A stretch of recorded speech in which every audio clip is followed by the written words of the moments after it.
Hello, in this video I will show you how to set up VPN on TECNO Spark 20 Pro.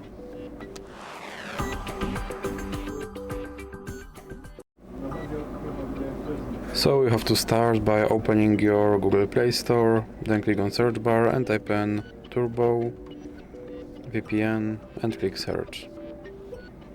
Now select this application and click install.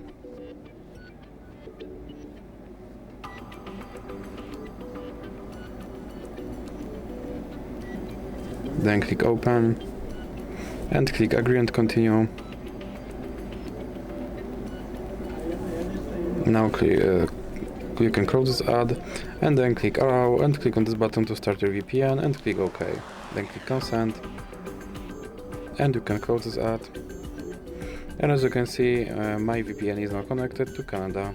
So that's it for this video. If you liked it, please remember to leave like and subscribe.